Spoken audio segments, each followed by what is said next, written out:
बड़ी रौनक होगी भगवान के दरबार में। एक फरिश्ता पहुंचा है जमी से आसमान में। लगता है स्वर्ग सत्ता में कुछ सुखद सुझाव के लिए भगवान ने जन जन के दुलारे और हम सबों के प्यारे कालजयी अटल जी को अपने पास बुलाया होगा।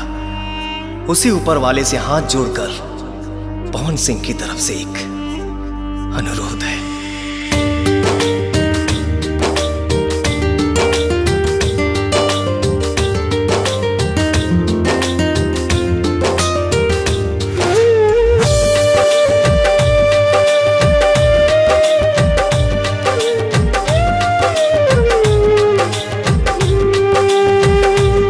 बिन अटल हिंदुस्तान तन जैसे बिना जान।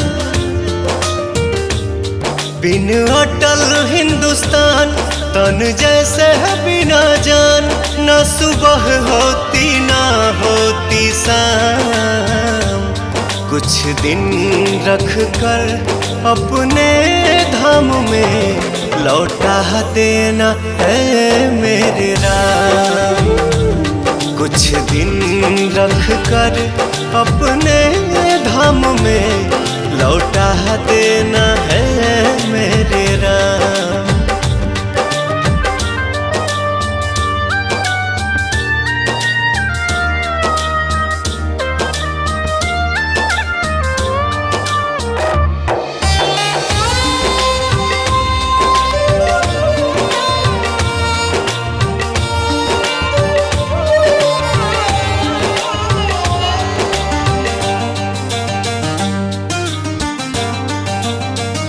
जान जन बेकल है ना कोई हलचल है।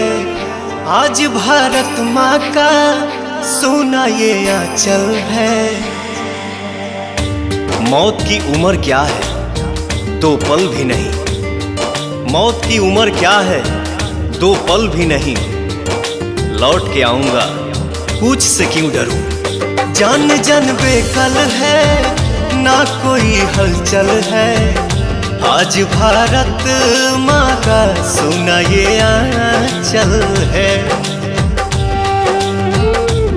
लाल देश का महान सरस्वती की जुबान।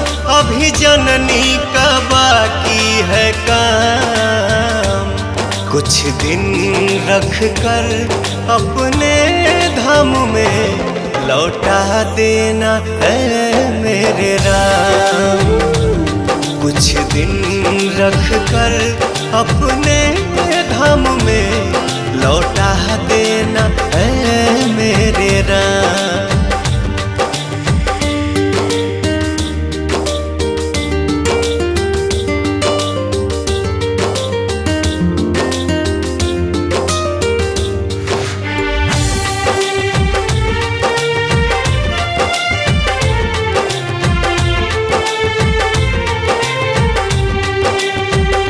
थक कर सोया है लाल मेरा कोमल है।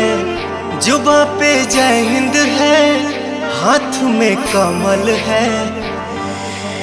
जूझने का मेरा इरादा न था। मोड़ पर मिलेंगे इसका वादा न था। रास्ता रोक कर वह खड़ी हो गई। यूं लगा मौत जिंदगी से बड़ी हो गई। थक कर सोया है लाल मेरा कोमल है।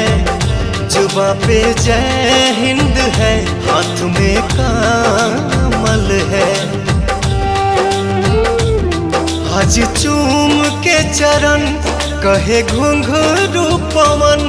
मन मतलबी भी करता सलाम। कुछ दिन रख कर अपने धाम में लौटा देना है मेरे राम।